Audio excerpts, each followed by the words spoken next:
오늘은 하나님 말씀 준비하면서 제목을 어떻게 붙이면 참 좋을까 하는 것 가지고 조금 고심을 했는데요.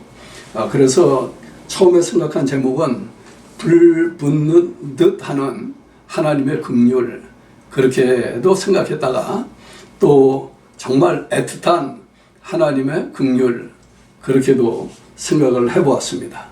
네, 오늘 우리가 읽은 이 말씀 가운데서는 정말 우리 하나님의 그 애틋한, 정말 간절한, 정말 불쌍히 여기고 싶어서 안타까워하는 그런 모습을 볼 수 있겠습니다. 오늘 본문은 호세아서 11장 7절에서 12절까지 말씀입니다. 호세아서 11장 7절에서 12절 제가 봉독합니다. 내 백성이 결심하고 내게서 물러가나니 비록 저희를 불러 위에 계신 자에게로 돌아오라 할지라도 일어나는 자가 하나도 없도다. 에브라임이여 내가 어찌 너를 놓겠느냐? 이스라엘이여 내가 어찌 너를 버리겠느냐? 내가 어찌 아드마같이 놓겠느냐? 어찌 너를 수보임같이 두겠느냐? 내 마음이 내 속에서 돌아서 나의 긍휼이 온전히 불붙듯 하도다. 내가 나의 맹렬한 진노를 바라지 아니하며 내가 다시는 에브라임을 멸하지 아니하리니 이는 내가 사람이 아니오 하나님임이라. 나는 내 가운데 거하는 거룩한 자니 진노함으로 내게 임하지 아니하리라. 저희가 사자처럼 소리를 발하시는 여호와를 쫓을 것이라. 여호와께서 소리를 발하시면 자손들이 서편에서부터 떨며 오되 저희가 애굽에서부터 새같이 아수르에서부터 비둘기같이 떨며 오리니 내가 저희로 각 집에 머물게 하리라. 나 여호와의 말이니라. 에브라임은 거짓으로 이스라엘 족속은 괴울로 나를 에워쌌고 유다는 하나님 곧 진실하시고 거룩하신 자에게 대하여 정함이 없도다. 오늘 이 본문 말씀은 어떻게 보면 샌드위치의 모습을 생각하게 하는 말씀입니다. 나쁜 사건의 기록 가운데에 하나님의 그 선하심을 보여주는 좋은 말씀이 들어있는 그런 본문입니다. 그래서 7절 말씀을 보면 나쁜 일이라고 얘기할 수 있는 부분인데, 하나님께서 하나님과 이스라엘 백성 사이의 관계를 놓고 얘기할 때에 하나님 보실 때 이스라엘 백성들은 어떤 사람이었냐면 내 백성이 내게서 물러가나니 이렇게도 하신 게 아니고 내 백성이 결심하고 내게서 물러가나니 이렇게 이야기를 하고 계십니다. 아주 이스라엘 백성들이 작정하고 하나님을 등지기로 했다라고 하는 것을 보여주는 그런 표현이죠. 그렇기 때문에 이 사람들은 비록 저희를 불러 위에 계신 자에게로 돌아오라 할지라도 일어나는 자가 하나도 없도다. 하나님께서 이스라엘 백성들 정말 아끼고 사랑하는 것 때문에 많은 선지자들을 보내서 돌아오라고 내가 너희를 지켜주겠다라고 이렇게 이야기하시는데도 그럼에도 불구하고 이 사람들은 마음을 결심하고 하나님 앞으로 돌아오지 않기로 작정한 사람들처럼 하나님이 부를 때에 그 어느 한 사람도 하나님께로 나오는 사람들이 없었더라라고 얘기하는 그런 모습입니다. 그 마지막 절에 나오는 12절은 거기에 이제 맞물려 있는 부분인데, 에브라임은 거짓으로 이스라엘 족속은 괴율로, 거짓이나 괴율이나 다 악한 거짓말을 놓고 얘기하는 표현이라고 할 수 있는데, 나를 에워쌌고 유다는 하나님 곧 신실하시고 거룩하신 자에 대하여 정함이 없다.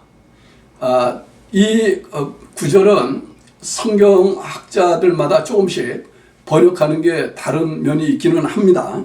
그래서 어떤 분들은 이때가 시대적으로 보면 아수르가 사마리아를 함락시키고 얼마 지나지 않아서 유다를 둘러싸고 이제 아수르가 산에 그립 당시를 생각하시면 좋습니다. 그 하나님의 이름을 모욕하고 조롱하면서 땅 위에 있는 많은 민족과 나라들의 신들이 그 나라들을 지켜내고 구하지 못했는데 여호와라고 하는 신이라고 해서 너희를 구해내겠느냐? 더군다나 여호와 하나님께서는 너희들에게 벌을 주시기로 하시지 않았겠느냐, 뭐 이런 말로 그 히스기야 왕을 조롱하고 놀릴 그럴 배경이었다고 생각을 하는데요. 그래서 어떤 분들은 이제 이 부분에 대해서는 번역을 할 때 유다는 여전히 그 신실하시고 거룩하신 하나님에 대해서 정함이 없다라기보다는 신실함을 지키고 있었다라고 역으로 해석을 하고 싶어 하시는 분들도 있습니다. 아무튼요, 중요한 것은 뭐냐 하면은 이 앞부분에 나오는 말의 7절에 나오는 말의 흐름과 10절에 나오는 다른 흐름을 놓고 보면 유다도 역시 나중에 물론 하나님 앞에서 일시적으로는 믿음을 지키려고 애를 썼지만 결과적으로는 시간이 지나가면서 하나님을 떠나는 형편이 되어지죠. 그래서 하나님이 유다를 책망하실 때, 아주 심하게 책망하실 때에는 북쪽 이스라엘보다 훨씬 더 악한 일을 하고 있다라고 책망하는 말씀들이 나오는 것을 볼 수가 있습니다.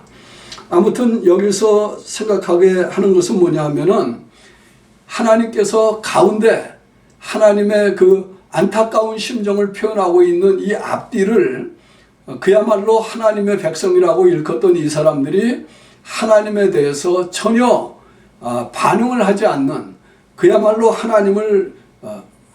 하나님과의 관계 속에서 그 진실함이나 성실함을 잘 드러내지 않고 오히려 거짓말로, 정함이 없는 마음으로, 괴율로 하나님을 대적하는 이런 이야기가 빵으로 얘기하면은 아래 위에를 덮고 있는 것 같은 그런 그림이죠. 그런데 그 가운데에 이제 우리가 생각해 보려고 하는 그 하나님의 말씀이 담겨 있습니다. 어떻게 보면은 하나님께서 정말 면목이 없어야 되는 것 같은 그런 장면이라고 할 수 있는 그런 이야기를 앞뒤에 끼고 있는데, 이 하나님께서 이스라엘 백성들에게 어떻게 했길래, 하나님이 어떻게 이스라엘 백성들을 대했길래 이스라엘 백성들은 하나님에 대해서 이런 무지막지한 모습을 보이게 되어졌을까? 이것은 우리가 읽지 않은 1절 말씀부터 나오는 설명 속에 담겨 있습니다. 우리가 본문이 길기 때문에 생략한 부분인데 그 부분을 간단하게 요약을 하면 이렇게 되어집니다. 하나님께서 이스라엘이 어렸을 때 애굽에서 불러내었다. 이건 하나의 이제 비사죠. 어렸을 때에 그 아들을 애굽에서 불러내었다. 물론요, 우리가 창세기에 나오는 기록을 보면 하나님께서 아브라함의 자손들을 가뭄과 극도로 피폐한 삶의 환경 가운데서 건져내시기 위해서 미리 요셉을 애굽에 보냈죠. 애굽의 총리로 만들어 가지고 그들이 내려가서 그 가뭄의 생명의 위기로부터 구원을 받을 수 있도록 하신 사건 우리가 기억할 수 있는데요. 그 애굽 땅에서 특별히 고센이라고 하는 한 곳을 준비하셔가지고 이스라엘 백성들로 하여금 마치 태 속에 있는 아이가 자라는 것처럼 이스라엘 백성들이 자라게 합니다. 그리고 그들이 한 민족을 이루게 되어졌을 때에 그들을 다시 약속의 땅으로 돌아오게 하시는데, 그 사실을 놓고 얘기할 때에 그 에브라임, 요셉의 후손들이죠. 에브라임의 아들의 이름이 요셉의 아들의 이름이 에브라임이었던 거 여러분 기억하시죠? 그 이스라엘의 자손들이 결국은 거기에서 걸음마도 배우고 걷는 것도 배우고 그리고 그런 것들을 잘 할 수 있도록 하나님께서 가르치시고 팔로 안아서 키웠다라고 이야기를 하고 계십니다. 그렇게 하나님께서 돌아보시고 또 그가 가나안 땅에 왔을 때에 하나님께서 은혜를 베푸셨어요. 종살이 하는 데서로부터 해방시켜 주셨을 뿐만 아니라 하나님께서 약속하신 대로 젖과 꿀이 흐르는 그 땅을 하나님께서 그들에게 선물로 주셨습니다. 멍에도 풀어주시고 선물도 안겨주시고 이렇게 하면서 이 솔로몬 왕 때 사울로부터 시작해서 다윗 왕대를 지나서 솔로몬 왕에 이르기까지 그 세월 동안에 막강한 국가가 될 수 있도록 하나님께서 그들을 세워주셨어요. 그럼에도 불구하고 그들은 점차적으로 하나님을 떠나고 하나님을 떠나면서 우상을 섬기는 일 때문에 형제들이 나눠지게 되어지죠. 그 와중 속에서 그들은 끊임없이 하나님 앞에 범죄를 합니다. 하나님을 찾지 않고 우상을 숭배하는 하나님을 떠난 사람들로 살게 되어지는데, 하나님 모실 때는 그것 이상 하나님 마음을 아프게 하는 일이 없었죠. 우리가 죄를 얘기한다고 하면 이미 살펴본 것처럼 하나님이 가장 싫어하시는 것이 하나님을 향해서 등을 돌리는 일입니다. 하나님이 부르실 때에 얼굴을 드러내지 않는 거예요. 우리가 창세기 3장에 나오는 말씀들을 보면 여전히 아담과 이브에게 희망이 있었다라고 할 수 있는 단서가 될 수 있는 내용이 뭐냐 하면은, 그들이 하나님 앞에 범죄했지요. 먹지 말라고 하는 것을 먹고 자기네들의 수치스러운 모습이 드러나는 것을 알았을 때에 나무 숲에 가서 숨었다고 그랬습니다. 그러나 하나님께서 아담아 아담아 내가 어디 있느냐 이렇게 부르시니까 그들은요, 그 부르시는 하나님의 음성을 듣고 일어나서 나왔어요. 거기에 희망이 있는 것입니다. 하나님이 범죄한 인생을 그것 때문에 포기하시는 게 아니고, 하나님은 여전히 그들을 사랑하고 불쌍히 여기는 마음이 있기 때문에 찾으시는데, 그 찾을 때에 응답이 있으면 희망이 있는 거예요. 오늘 우리가 읽은 이 본문 말씀에 보면 그렇게 하나님께서 이스라엘 사람들을 찾으시기 위해서 선지자들을 보내시고 말씀하시고 이렇게 했지만, 그들은 전혀 그 일에 대해서 반응하지 않았다는 겁니다. 응답하지 않았다는 거예요. 그들 가운데서 그 어느 한 사람도 일어서서 하나님께로 돌아오는 사람이 없었더라. 하나님께서 이렇게 놀라운 은혜와 사랑을 베푸시고 그들을 돌아보셔서 강성한 한 나라가 되도록, 이것을 한 인간에 비유하면 장성한 힘 있는 한 청년이 될 수 있도록 이렇게 만들어 주셨지만은, 그가 다 컸다라고 생각할 때에는 그를 부르시는 창조주 하나님의 음성을 이 사람들이 받아들이지 않았다는 거죠. 안타까운 거지 않습니까? 이것 때문에 하나님께서 얘기하시는 본문이 오늘 우리가 읽은 8절 이하에 나오는 말씀이에요. 여기 보면 에브라임이여 내가 어찌 너를 놓겠느냐, 이스라엘이여 내가 어찌 너를 버리겠느냐, 내가 어찌 아드마같이 놓겠느냐, 어찌 너를 수보임같이 두겠느냐. 내 마음이 내 속에서 돌아서 나의 긍휼이 온전히 불붙듯 하도다. 여러분들 한번 생각해 보세요. 하나님께서 이스라엘 백성들을 거룩한 하나님의 백성으로, 나는 너의 하나님이 되고 너는 나의 백성이 되리라, 이렇게 언약을 맺으시고 그들로 하여금 세상을 살게 하셨는데, 그 이스라엘 백성들이 완전히 하나님을 향해서 등을 돌렸다라고 하는 사실을 알았을 때에 하나님의 마음이 어떠했겠습니까? 다른 말로 얘기하면 이런 얘기죠. 하나님께서 우리를 구원하시고 예수를 믿고 사는 하나님의 자녀들이 되게 만들어 주셨다라고 얘기하시는데, 우리 그거 다 믿는다고 고백하잖아요. 그런데 그럼에도 불구하고 우리가 여전히 또 반복적인 죄를 지을 뿐만 아니라, 하나님께서 우리의 마음에 책망을 하시고 돌아오라고 얘기하실 때에 우리가 전혀 반응을 하지 않는다고 하면, 그때 하나님의 심령은 또 어떠실 것 같습니까? 하나님을 믿는 백성들이, 하나님을 믿는 사람들이 하나님 앞에 죄를 짓는다라고 할 때, 자녀들을 낳았다라고 해서 아버지가 되시고 자녀라고 불러주시고 있는 그 아버지의 심정이 어떨 것 같습니까? 오늘 우리가 읽은 이 본문 말씀은 그런 말씀입니다. 이스라엘 백성들, 하나님께서 아버지처럼 그들을 키웠는데, 팔에 안아서 걸음마를 걸을 때부터 잘 키웠는데, 정작 하나님께서 그들을 찾아 부를 때에 그 어느 한 사람도 일어나서 하나님께로 돌아올 수가 없더라, 돌아오는 사람이 없더라, 이렇게 얘기하는 게 얼마나 안타까운 하나님의 마음을 보여주는 표현입니까? 그래서 그 하나님의 안타까운 마음을 설명하는 것이 8절이에요. 에브라임이여 내가 어찌 너를 놓겠느냐, 내가 죄를 짓고 있다고 해가지고 어떻게 내가 너를 버리겠느냐, 이스라엘이여 내가 너를 어떻게 버리겠느냐. 그러면서 하는 말씀이 내가 어찌 아드마같이 놓겠느냐, 너를 수보임같이 두겠느냐 이랬는데, 이 아드마와 수보임은 소돔과 고모라가 하나님의 진노 아래서 불타 없어질 때 그 주변에 있던 5 도시들 가운데 2 도시입니다.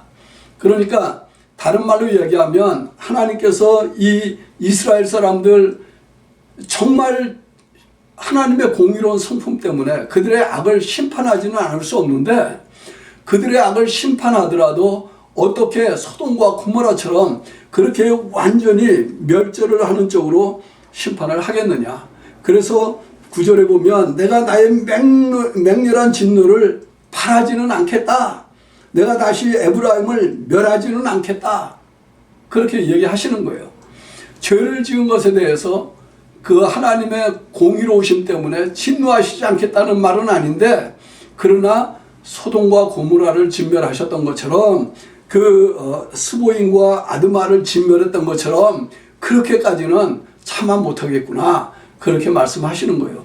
그 하나님의 마음을 여러분들이 느껴볼 수 있겠습니까?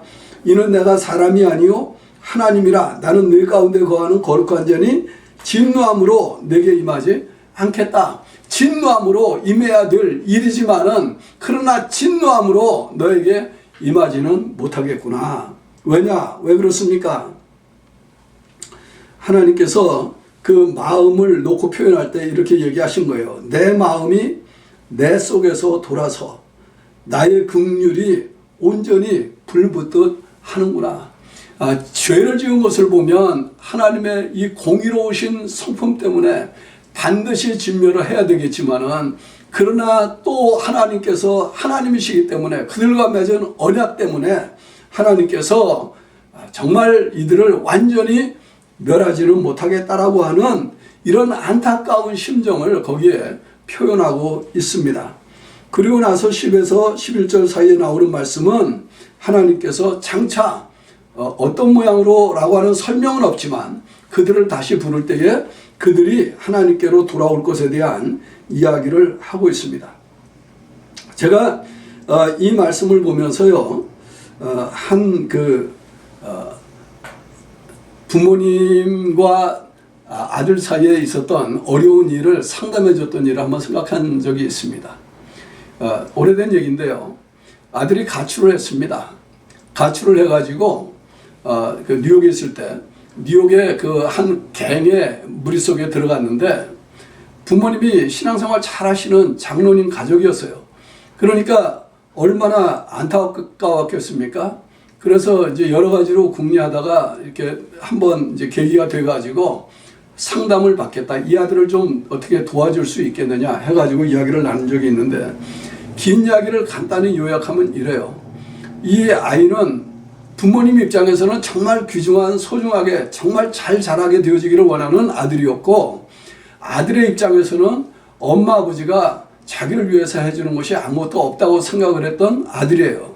그래가지고 이 갱들 어떻게 연루가 됐는지 모르지만 그 가운데 섞여서 지내게 되어졌는데, 만나서 얘기를 하는데 이런 이야기를 하더라고요. 엄마 아버지가 너를 얼마나 사랑하는 줄 아느냐 그랬더니 엄마 아버지는 나를 사랑하지 않는다는 거예요. 그런데 이 형이라고 하는 이 사람, 그 갱 조직의 한 일원인 그 형이라고 불리는 그 사람은 정말 자기를 사랑한다는 거예요. 그래서 그걸 어떻게 하냐 그랬더니 그 형은 내가 해달라는 것을 다 해준다는 거예요.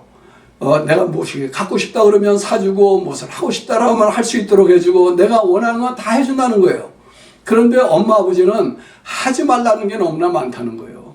주는 것도 사주는 것도 별로 없을 뿐만 아니라 가난하지도 않은 엄마 아버지가 왜 내가 필요로 하는 것들, 내가 갖고 싶다는 것을 그때그때마다 장만해 주지 않는지 모르겠다는 거예요. 그래가지고 그게 계기가 돼서 어느 날 집에 있는 돈들을 다 챙겨가지고 훔쳐가지고 그 형들에게 갖다 쓰라고 이야기를 합니다. 우리가 그런 상황 속에서 그 아이의 입장하고 그 아이를 바라보는 엄마 아버지의 입장이 어땠을 것 같습니까? 그 아버지, 그 어머니는요 정말 안타까워했어요. 그래서 어떻게 하든지 그 아들이 돌아오기를 원하는데 그 아들은 여전히 버티고 있는 거예요. 내가 그냥 엄마 아버지의 심령을 알았으니까 엄마 아버지가 이렇게 앞으로는 해주겠다라고 약속을 하면 그냥 탁 마음을 바꿔서 집으로 돌아오면 얼마나 가슴이 시원하겠습니까? 그런데도 여전히 버팅기고 집으로 돌아오지를 않는 거예요. 이러니까 엄마 아버지의 그 그 갈급한 마음, 한쪽으로 생각하면 자기 집에 있는 자기의 주머니를 털어서 도망을 간 이 아들이 얼마나 괘씸하겠어요. 그 나쁜 일을 놓고 얘기하면 정말 벌을 줘야 될 그런 심정이고, 심지어는 경찰에 신고를 해야 될 그런 심정인데도 아들이잖아요. 아들이니까 그거를 꾹꾹 참으면서 그 깡패 조직으로부터 벗어나서 자기의 그 집으로, 엄마 아버지가 있는 가정으로 돌아오도록 만들기 위해서 애를 쓰는, 고심을 하는 그런 모습을 본 때가 있어요. 여러분들, 하나님께서 우리를 놓고 이야기할 때에 하나님이 우리가 죄를 지으면, 하나님께 등을 돌리면 하나님이 정말 얼마나 안타까워 하시겠는가 하는 것을 한번 생각해 보실 수 있게 되어지기를 바라요. 주님께서 십자가를 지신 것은 여기에 나오는 이 말씀, 하나님께서 이 이스라엘 사람들이 돌아오도록 하기 위해서 때가 되면 내가 너희를 부르겠다. 그러면 그들이 동에서부터 서에서부터 돌아오게 되어지겠다. 이렇게 이야기하시는 그 말씀의 뒤에 가려진 사건입니다.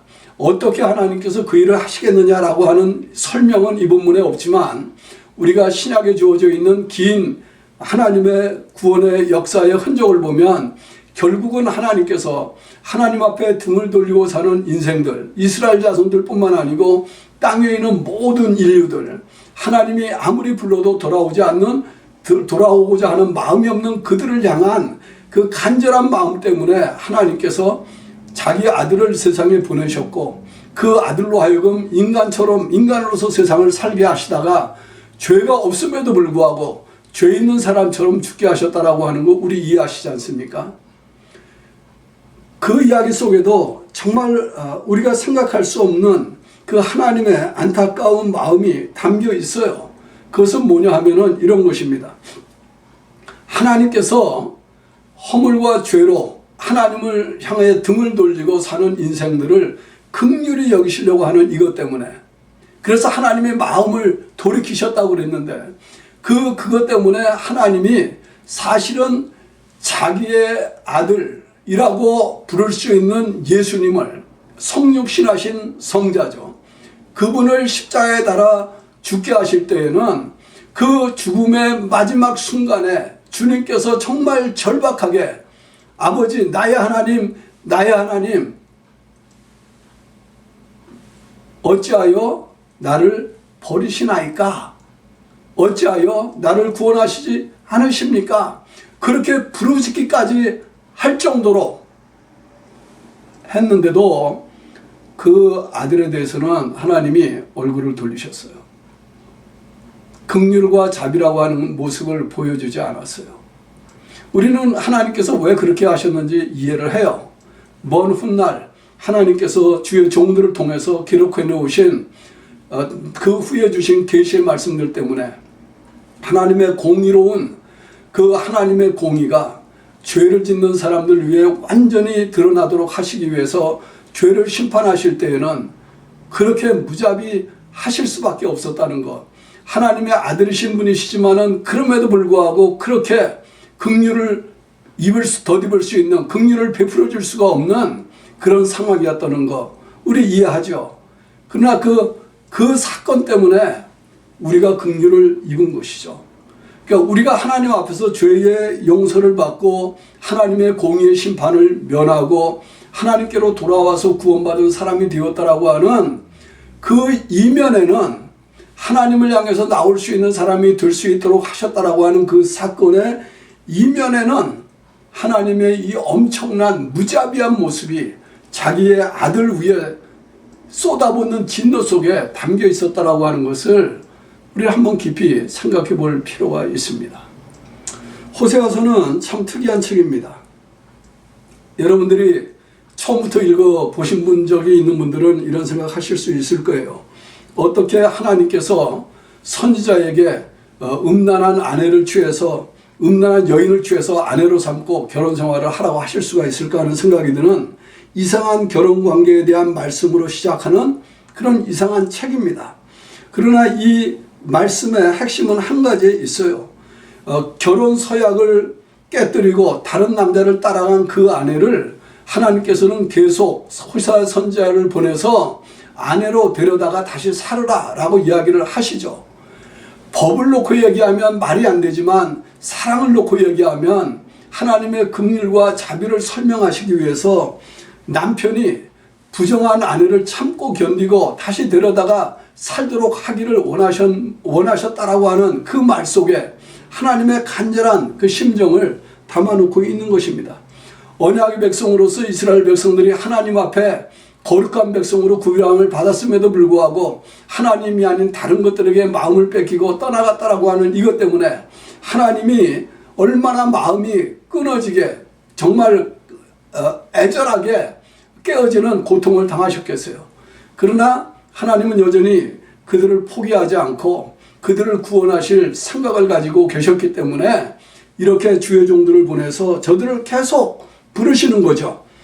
정말 간절한 마음으로 그 긍휼을 생각할 때 애틋한 정말 애절한 불타는 듯한 그런 긍휼을 가지고 내가 너희들의 죄를 심판하지만은 그러나 소돔과 고모라에게 했던 것처럼 그렇게까지는 하지 않겠다 이렇게까지 말씀하시면서 그들을 불러서 다시 하나님께로 돌아오시기를 원하고 계십니다. 그러면서 하나님께서 붙이신 말은 딱 이 한 가지였어요. 내가 이렇게 하는 것은 내가 하나님이기 때문에 그렇다. 나는 사람이 아니기 때문에 그렇다. 그렇게 말씀하셨어요. 그리고 그 말씀을 우리가 처음에 살펴보았던 7절과 12절 말씀에 비춰서 보면 사람들 다 거짓됩니다. 신실하지 않습니다.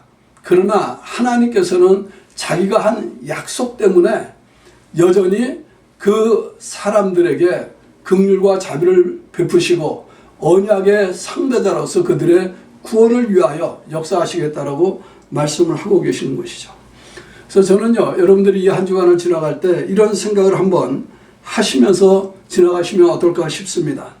말 안 듣는 자녀를 둔 부모님의 심정같이 하나님을 아버지라고 부르는 우리가 끊임없이 하나님이 아닌 것들을 찾고 세상살이를 위해서는 어떤 거짓말이라도 가능하다라고 생각하면서 세상으로 돌아가고 싶어하는 욕을 뿌리치지 못하고 부르시는 하나님의 음성에 귀를 기울이지 못하고 여전히 하나님을 향해서 등을 돌리고 산다라고 할 때에 그런 모습을 보는 우리 아버지 하나님, 그 우리의 구속주 하나님, 그 하나님의 심정은 어떠할까 하는 마음을 가지고 이 한 주간을 한번 지내보시면 좋겠습니다.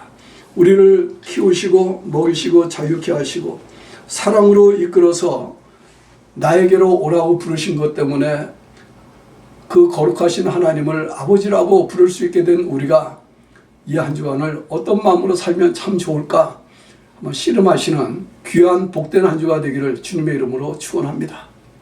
기도하겠습니다.